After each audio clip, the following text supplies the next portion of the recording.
Jug மினுவோட வீட்டுக்கு வந்து அவளுக்கு கால் பண்ணி வெளியே வான்னு கூப்பிட, ஏன்டா எதுவும் பிரச்சனையான்னு கேட்டா, நீ ஃபர்ஸ்ட் வெளியே வா நான் சொல்றேன்னு சொல்றான். அதனால அவளும் ஏதோ பெரிய பிரச்சனை போலன்னு புரிஞ்சுக்கிட்டு வெளியே வந்து என்னாச்சுன்னு கேட்க, அவனும் நடந்த எல்லா விஷயத்தையுமே சொல்லி, நான் இப்ப அர்ஜென்ட்டா அக்காவை பார்க்கணும்னு சொல்ல, சரி வா அம்மா உள்ளதா இருக்காங்கன்னு கூப்பிட்டு போறா. அப்புறம் வீட்டுக்குள்ள வந்து அக்காவை கூப்பிட்டு விஷயத்த சொல்ல, இந்த மாதிரி நடக்க கூடாதுன்றதுக்காக தான் நம்ம பசங்களை அனுப்பி விட்டேன். உங்க அப்பா தான் வேணான்னு சொல்லிட்டாரு. சரி நீ ஒன்றும் பதட்டப்படாதுன்னு நம்ம பசங்களுக்கு கால் பண்ணி பார்த்தா ஒருத்தனும் ஃபோன் எடுக்க மாட்றான். அதனால ஜக்குவை போயிட்டு காலையில வர சொல்ல, அவன் ரொம்ப பயப்படுறத பார்த்ததும், நீ ஒன்றும் பயப்படாத உங்க அப்பாவை கண்டிப்பா கண்டுபிடிச்சிடலாம்னு சொல்லி அனுப்புறாங்க. இங்க அப்பாவும் தூங்கிக்கிட்டு இருந்தா அம்மாவை எழுப்பி விட்டு ஹரணி ஸ்டேஷனுக்கு வந்து கம்ப்ளைண்ட் கொடுத்த விஷயத்த சொன்னதும், என்னங்க சொல்றீங்க, அவர் எங்க போயிருப்பாரு? வேறங்க அந்த 2வது வீட்டுக்கு தான் போயிருப்பாரு. பாவம் அது தெரியாம இவங்க வேற வந்து கம்ப்ளைண்ட் கொடுத்துட்டு போறாங்க. சரி சித்துக்கு இந்த விஷயம் தெரியுமா? சாருக்கு தெரிஞ்சிருந்தா தான் இந்நேரம் தேடி போயிருப்பாரு. இப்ப புரியுதா அந்த குடும்பம் ஏன் வேணாம்னு சொல்றேன்னு. இப்பயாவது உன் பையன்கிட்ட சொல்லி அந்த பொண்ணை மறக்க சொல்லு. சரி அவரை எதுக்கும் தேட சொல்லுங்க. ஒருவேளை அவர் அங்க இல்லாம இருந்தா உங்க மேலதான் தேவையில்லாம பழி விழும்னு சொல்ல, அப்பாவும் சரி காலையில பாத்துக்கலாம்னு சொல்லிட்டு போறாரு.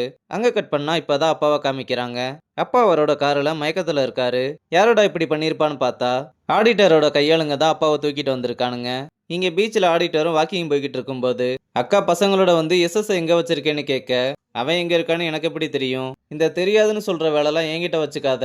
உனக்கு இன்னும் 1 மணி நேரம் டைம் தரேன். அதுக்குள்ள அவர் அவரோட வீட்டுல இருக்கணும். இல்லனா நீ என் வீட்டுக்கு வர மாதிரி ஆயிரும்னு ஆடிட்டருக்கு ஒரு பையனும் பொண்ணும் தானே இருக்குன்னு சொன்னீங்கன்னு கேட்குற மாதிரி மிரட்ட, அந்த ஆளை காணோம்னா போலீஸ்ல போய் கம்ப்ளைண்ட் கொடுங்க. அதை விட்டுட்டு என்ன இதுக்கு இந்த விஷயத்துல இழுத்து விடுறீங்கன்னு கேட்க, நீ சொல்றதுலயே நீ தான் பண்ணியிருக்கேன்னு நல்லா தெரியுது. உன் நல்லதுக்கு சொல்றேன், ஒழுங்கா அந்த ஆளை விட்டுரு. இல்ல நீ சேர்த்து வச்சிருக்க சொத்து பத்தெல்லாம் யூஸ் இல்லாம போயிரும்னு சொல்லிட்டு கிளம்ப, ஆடிட்டர் ஜக்குவை மட்டும் தனியா கூப்பிட்டு, அப்பா ஒரு நாள் காணாம போனதும் கஷ்டமா இருக்கோ? அப்பா வராமலே போயிட்டா இப்படி இருக்கும். ஆனா வர்ற அப்பாவை பத்திரமா பாத்துக்கோங்கன்னு சொல்லிட்டு கிளம்புறான். ஹரணியும் சித்துக்கு கால் பண்ணி, அப்பா இன்னும் வீட்டுக்கு வரல, எங்க தேடியுமே கிடைக்கல, நைட்டு உன்னை டிஸ்டர்ப் பண்ண வேணாம்னு தான் சொல்லல. அதெல்லாம் என்ன ஃபோன் பண்ணிருக்கலாம்ல? இல்லடா ஸ்டேஷனுக்கு போய் உங்க அப்பா கிட்ட கம்ப்ளைண்ட் பண்ணேன். நீ அவர்கிட்ட என்னன்னு கேட்டுட்டு மட்டும் அப்டேட் பண்றியான்னு கேட்க, அவனும் நான் விசாரிச்சுட்டு சொல்றேன்னு அப்பா கிட்ட வந்து, ஹரணி நேத்து வந்து கம்ப்ளைண்ட் கொடுத்தாளான்னு கேட்க, இப்படி ஒரு அப்பா இருந்தா ஸ்டேஷனா போய் தானே ஆகணும். அந்த ஆள் அந்த சின்ன வீடு கூட எங்க இருந்தாலும் யாருக்கு தெரியும்னு சொல்ல, நீங்க எல்லாம் ஒரு கதையை கட்டாம அவங்க அப்பாவை கண்டுபிடிக்கிற வேலையை பாருங்க. அப்ப சரி நான் அவரை கண்டுபிடிச்சிட்டா நீ அந்த பொண்ணோட பேசுறத விட்டுறணும். ஏங்க என்னங்க இப்படி பேசுறீங்க? உங்க பர்சனல் வெஞ்சன்ஸ் எல்லாம் கொஞ்சம் ஓர வச்சுட்டு அவர் எங்க இருக்காருன்னு கண்டுபிடிங்கன்னு அம்மாவை சப்போர்ட் பண்ண.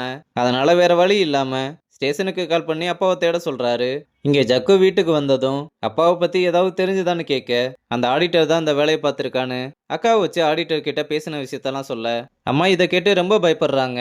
ஜக்குவும் அப்பா வந்துருவாருமா, நீ ஒன்றும் கவலைப்படாத, வந்து ரெஸ்ட் எடுன்னு கூப்பிடுறான். இங்க ஜெய்சு அம்மாவை நினைச்சு ரொம்ப வருத்தப்பட, நீங்க ஃபர்ஸ்ட் எதையும் போட்டு குழப்பிக்காம தைரியமா இருங்கன்னு அவளுக்கு ஆறுதல் சொல்லும்போது ஜக்கு கால் பண்ணி அவகிட்டையும் நடந்த விஷயத்த சொல்லி வீட்டுக்கு வான்னு கூப்பிடுறான். இங்க அப்பாவும் ஒரு வழியா கண்ணு முழிச்சு இப்ப எங்க இருக்கோம்னு சுத்தி முத்தி பார்த்துட்டு காரை ஸ்டார்ட் பண்ணி இங்க இருந்து ஃபர்ஸ்ட் கிளம்பலாம்னு பார்த்தா கார் ஆன் ஆகவே இல்லைன்னதும் அந்த காட்டுக்குள்ள இருந்து நடந்தே ஒரு வழியா பைபாஸுக்கு வந்து ஒரு 2 வீலரை மறிச்சு இது எந்த ஊருன்னு கேட்க, செங்கல்பட்டுன்னு சொன்னதும், செங்கல்பட்டுக்கு எப்படி நம்ம வந்தோம்னு யோசிச்சு பார்த்து அவங்கிட்ட மொபைல் கொடுங்க நான் ஒரு ஃபோன் பண்ணிட்டு தரேன்னு கேட்டா, காலையிலேயே குடிச்சிட்டு வந்து இம்சை பண்றியான்னு கேட்டுட்டு போறான். அப்புறம் ஒரு கார்ல ஆடிட்டர் வந்து, என்ன எஸ்எஸ் இங்க நிக்கிறீங்கன்னு கேட்டா, கார் ரிப்பேர் ஆயிடுச்சுன்னு சொல்ல, சரி வாங்க நான் கொண்டு போய் விடுறேன்னு சொன்னா, இல்ல பரவாயில்ல இருக்கட்டும் நானே போய்க்கிறேன்னு சொல்றாரு. அவனும் சரின்னு வண்டி எடுத்துட்டு கிளம்ப, அப்பா அவன் தான் இப்படி பண்ணதுன்னு தெரியாம நடு ரோட்ல நிக்கிறதோட இந்த எபிசோட முடிச்சிருக்காங்க.